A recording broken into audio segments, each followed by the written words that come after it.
hear me? It sounds to me like there's this kind of a backup. Hold on a sec.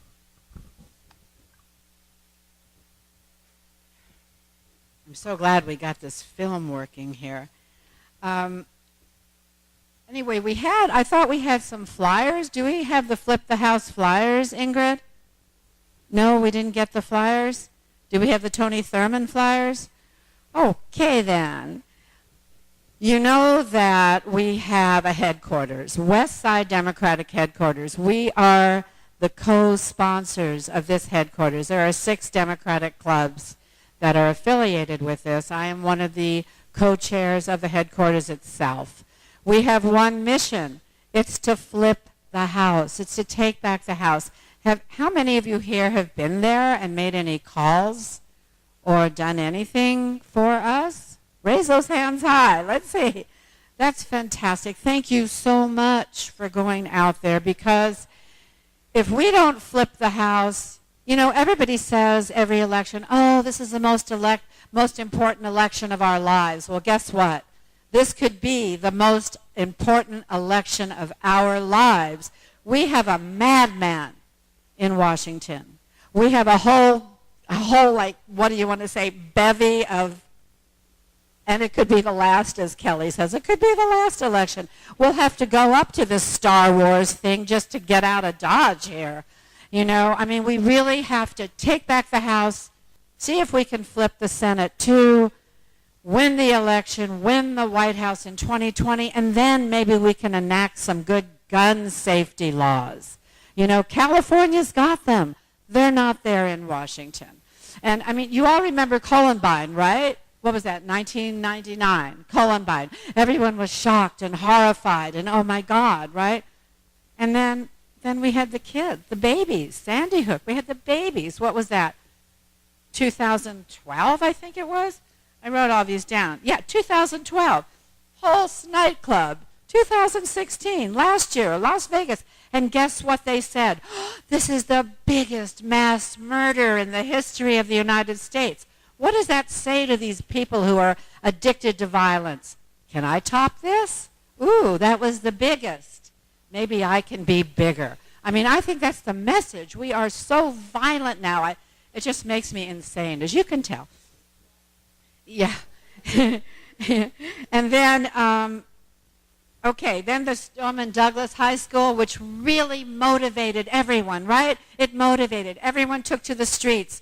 All our kids were out there. I mean, Antonella, who's going to speak, she was out there doing like this whole movement, this little girl. I mean, people were out there motivated. Did our gun laws change? No. And then just this last May, Santa Fe, Texas, another school shooting. I think 10 kids killed. It barely was a bleep on the radar. We're so used to all of this now, you know. So tonight we're hearing from some wonderful speakers to give us an idea of maybe what we can do to change this dynamic, what we can do now. We know tomorrow we've got to go out also and flip the damn house, because if we don't flip the house, we can just flip ourselves, you know, because we're going to wake up November 7th like we did 2 years ago and say, oh, I should have made that extra phone call, you know. I mean, I know so many of us, Sarah, who's always hosting, Sarah Nichols, always hosting fundraisers for candidates all over the country, trying to make this work. You know, Ted Lieu's done all these fundraisers we've all been involved with. You know, we need to get out and do the work ourselves. We have to get it done. Right now, I would like to bring up a young man who blew me away when I heard him back in February at the LA County Democratic Party. His name is William Hammond. He's a young man. He's going to be sharing with us, oh, I wrote it down. It's NQ's The Wrong Side of History, Gun Violence. It's time to talk about it. Come on up, William.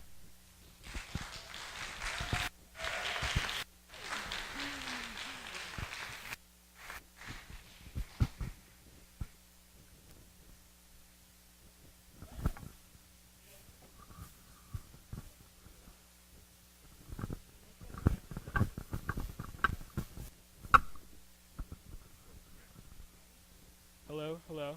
Take this one, William.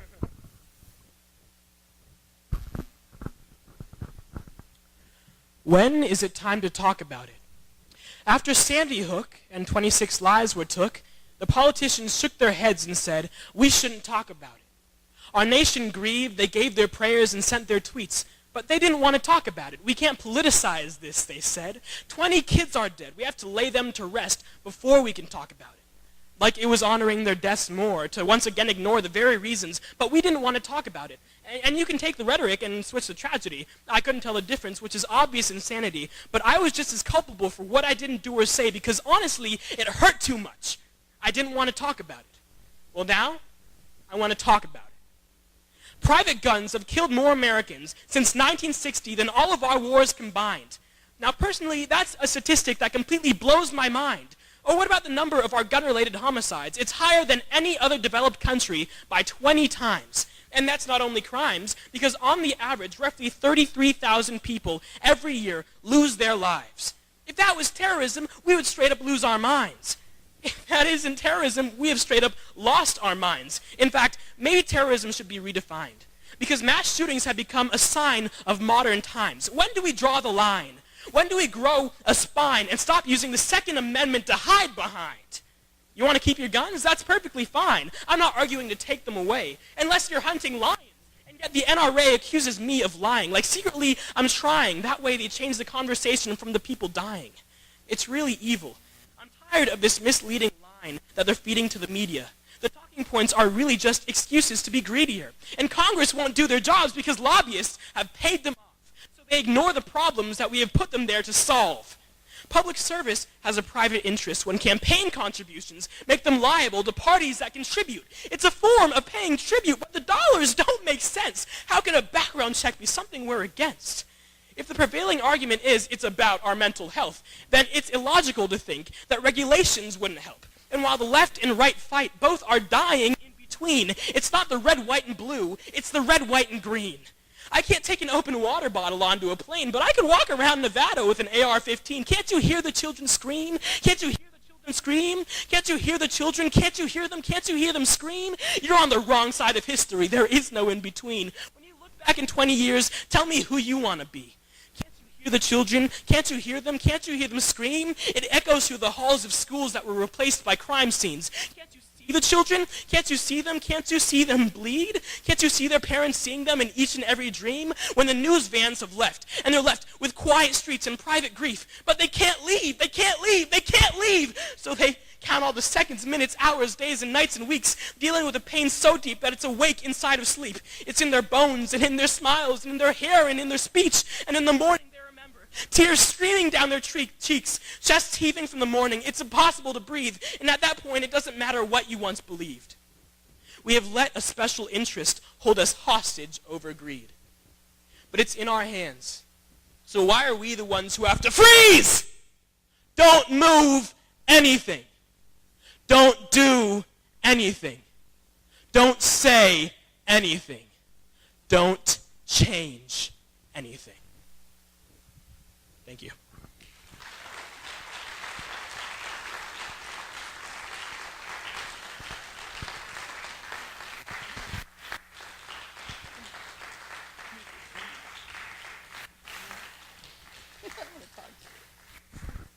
Oh my God. It's so hard, you know, it's thank you so much for that reading, William. Thank you, NQ, for writing it. NQ is actually Adam Schmalholz. Ellen Schmalholz is a member of the West LA Democratic Club. And that's how I became aware of Adam, her son, NQ, a.k.a. NQ. I heard William sharing this amazing poem at LA County, as I said, found out it was Adam. I mean, I love the synchronicity. So as we're seeing Second Amendment rights, it seems absolutely wonderful to be able to bring up our Second Amendment rights specialist, Professor Adam Winkler, who is a professor at UCLA. Adam, come on up and talk about yourself. I'm really kind of...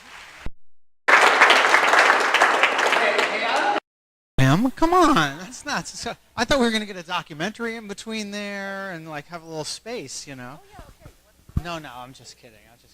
But thank you. That was really incredibly moving, just very, very powerful, and I'm just really speechless. Like, really, it was terrific. And thank you for writing it and sharing it with us, and for expressing so well the frustration that so many people feel on this issue. You know, in America over the last 30 years or so, we've seen the gun rights people have been incredibly strong politically. We talk a lot about the Second Amendment and whether the Second Amendment protects your rights or what rights it protects, and there's been a Supreme Court case or two on the Second Amendment. But the truth of the matter is the Second Amendment is really used as a rhetorical tool. The courts don't really strike down very many laws under the Second Amendment. They may one day. Who knows whether they're going to supersize it under Brett Kavanaugh and the new Supreme Court with the Trump appointees, which very well may have a different approach to the Second Amendment than previous courts. But over the last 30 years, the gun rights people have become so powerful politically, not because they have the Second Amendment and they can overturn gun laws in a court.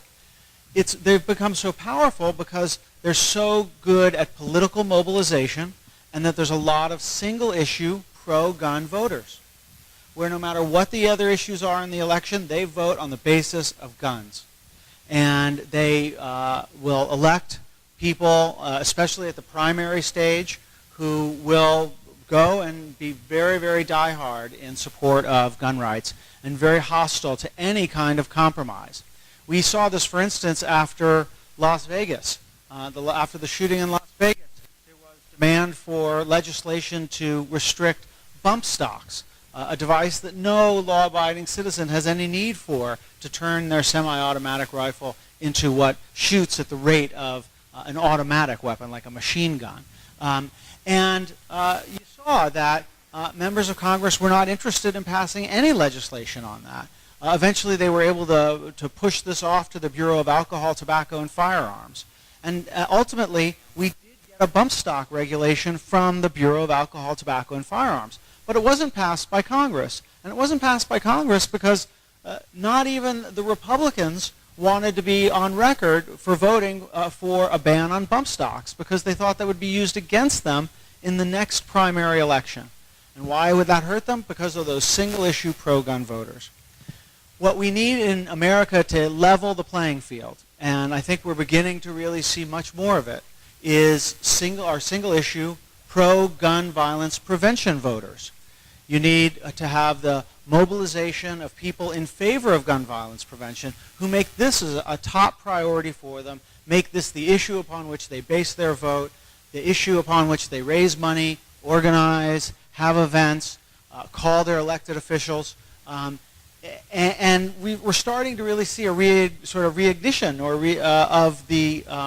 of the gun violence prevention political movement. If we go back to 2008, when President Obama won the White House, when he ran that campaign, I was writing a book about guns, so I was paying close attention to this. He didn't talk about gun control laws at all, because in 2008, that issue was still thought of as it had been for about 20 years, as a loser for the Democrats on Election Day. That with swing state voters, that issue is just going to get you hurt. And so President Obama strategically did the right thing. He said, hey, let's talk about the right to bear arms, not talk about gun control. They thought there was no chance for good gun control laws. And really, the politics of that didn't really change until after President Obama was reelected. And in fact, in the 2012 reelection, he didn't talk much about gun control either. And this is not to criticize the president, but to merely use it as a real description, a reflection, a metric of where we were in politics at that time, even especially among Democrats. And it wasn't until December of 2012 when the Newtown shooting happened, and he made a big press conference, and politics on this issue really started to change. You saw the rise of PACs from Gabrielle Giffords to spend money on elections. You saw Michael Bloomberg commit much more money to the gun debate, start a new organization, Everytown for Gun Safety, and joining with existing organizations that were there, including I see we have moms back here, some Moms Demand Action supporters here, part of this new coalition. And we've seen in some elections more of a level playing field than we had seen for many years. So we saw, for instance, in a background check initiative in Washington state where the NRA was outspent by gun violence prevention advocates for a universal background check measure, something that we wouldn't have expected in years past. And we're seeing, especially since Parkland earlier this year, even more political energy and mobilization around the issue of gun violence prevention. And I think that 2016, the election of 2018 is really going to be a bellwether for whether gun violence prevention will be an important part of the agenda of the Democratic Party. I'll be honest with you. I don't think this next election in November is going to make a big difference for what federal gun control laws, if we get good federal gun control laws. It's possible that there will be some laws that were passed, but if the Democrats retake the House, President Trump is not going to sign any good gun control laws into effect. I think more important in some ways is the battle for the soul of the Democratic Party on the issue of gun violence prevention. Really interesting. I do a lot of work on the Supreme Court, and it was really interesting last week to see the hearings on Brett Kavanaugh and to watch those hearings. If you had asked me a couple years ago about what the big issues would be in any confirmation hearing, I'd say, well, definitely the Second Amendment would be a big one, right? But it was almost entirely overlooked in the Kavanaugh hearings. And that wasn't by accident. The Democratic leadership in the Senate didn't want to focus on gun violence prevention and the Second Amendment. Kavanaugh has very extreme views of the Second Amendment, much more extreme than Justice Anthony Kennedy, who he's replacing. And under the standards and tests that Judge Kavanaugh has articulated in his own cases dealing with the Second Amendment before, suggests that new innovative laws like California's gun violence restraining orders that allow people, family members, and police officers to temporarily take someone's guns away from them when they are in a moment of crisis, that kind of innovative law is not constitutionally permissible, because he says the only gun control laws we can have are the long-standing gun control laws that we've always had. You may have noticed that the problem with that theory is not only can you not innovate, but we don't have enough good gun laws. So looking backwards is not going to provide answers going forward for gun violence prevention. But we didn't see Judge Kavanaugh attacked for that, on that issue. And I think that's a telling sign. I think part of the concern in Washington is that if Democrats focus on gun control, they're going to lose these swing state jurisdictions, swing state districts, and possibly not win a majority in the House come November. And I think that's really what you have. And even with the bump stock legislation, we saw House leadership on the Democrat side. Also, they didn't really want to take up the issue either, even though it had a lot of popular support, because they're worried and thinking about those swing states. The only way that's going to stop is when there is a significant number of single-issue pro-gun violence prevention voters that will compete with the single-issue pro-gun voters we have in America already. They're not going away. Right? Those single-issue voters are not going away. They're not going to change their mind. I think if anything we've seen in the wake of all these mass shootings, they're not going to change their minds. The answer is going to have to be in creating a political movement, political mobilization in support of gun violence prevention laws, and only when that movement really makes its power and its voice heard in the Democratic Party will it win the day, and we'll see better gun violence prevention laws passed by Congress. So that's my thinking on these issues and why it's so important for you to be here doing what you're doing, because that's what's going to make the change. It's not going to be the Supreme Court reinterpreting the Second Amendment. The change is going to come from you. So thank you very much for having me, and it's been a pleasure to be here.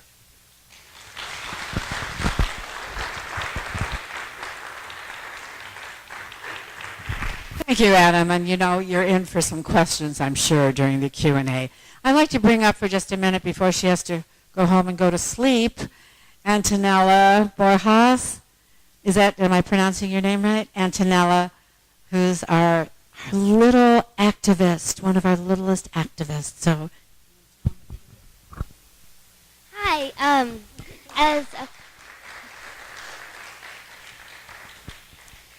As said before, my name's Antonella Borjas, and I am the organizer of the march that happened on Montana Avenue.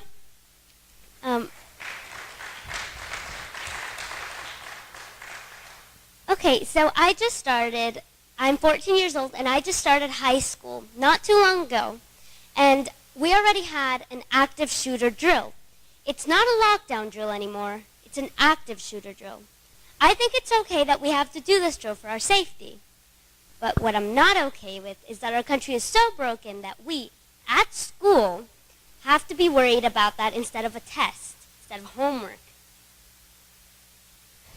That's about 5 notches above insane. I always think, what would I do if something happened?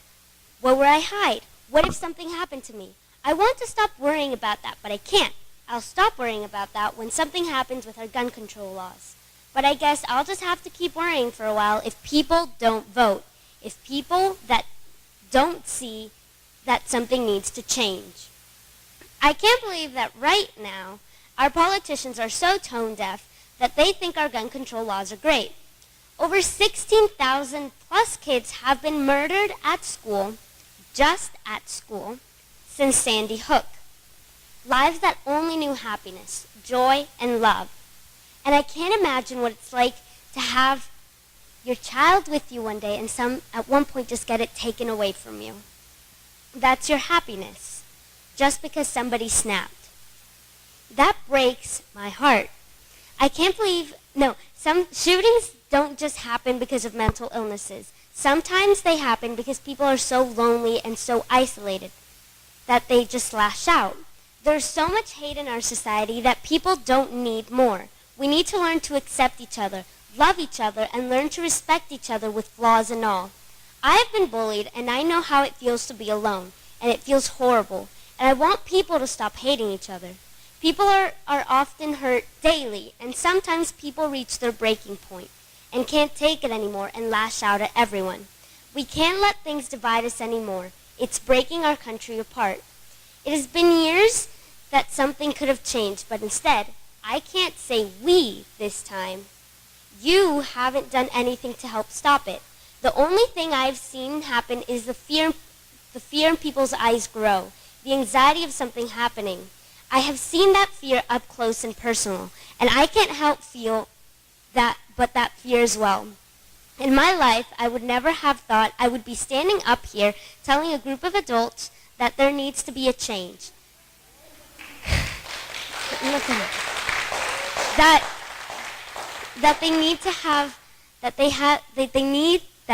They have done a horrible job in keeping kids safe. Who would have thought that a 14-year-old would have to be worrying about this issue so early in her life? Because I certainly didn't expect it.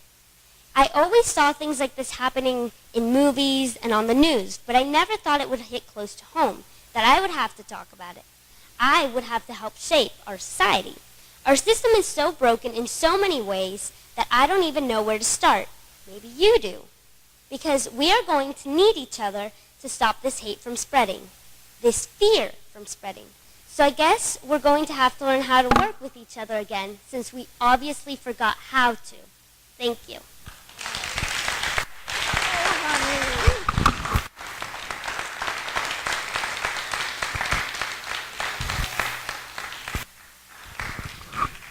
Out of the mouths of babes, huh? Okay, so thank you so much, Antonella. That's really, I don't want to say inspiring. I think it's just a wake-up call. Okay, so now we are going to see our documentary, Gun Nation. I wrote a lot about it on my on the blurb. You all know what I wrote. Shall I read it to you? This Zev Nelson, 16 years ago, did a photojournalistic tour, shooting people all over, not shoot, with his camera, photographing people all over the country with their guns. You know, men with babies on their laps and their guns and their rifles. And so this is, he traveled through states 16 years later that were still reeling from recent school shooting rampages. He is the producer and the director, so he tracked down the gun owners who he had met and photographed almost 2 decades ago, asking why, despite the enormous death toll, there's such a fierce resistance to even moderate gun control laws in the United States. So he's gone back to see what happened, and hopefully we'll be seeing it right now. Gun Nation by Zed Nelson.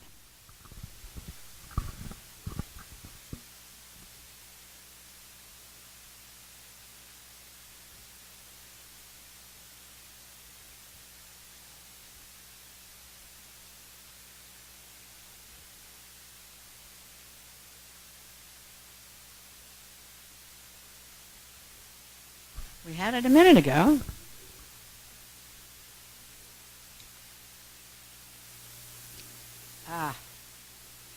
Thank you, Kelly. My God. You know, you guys, I don't know if you can all remember this, but, okay. Oh, wait. What happened? Louis, it's in my purse. Louis, can you, it's right there in my purse, just sticking out there. That's all right. If y'all want to think about this, there is a new voter guide coming out, and it's called the CRPA, the California Rifle and Pistol Association. CRPA. So, if you want to know who's the pro-gun candidate, if you want to know, it's all based on Second Amendment, what they think about the Second Amendment and gun control, and the candidates that they choose for their voter guide are the pro-gun, anti-gun reform candidates. CRPA. So can y'all remember that? I'm going to go look and just see who they are endorsing. I think I know. But anyway, right now, I'm just getting exhausted from this program. I just can't, you know, it just keeps making me cry, all these people. Anyway, I'd like to bring up Cameron. Oh, God, I just forgot how to say your name. Onuma. Cameron Onuma, who is the field rep for Senator Dianne Feinstein. And he just wants to say a few words on her position.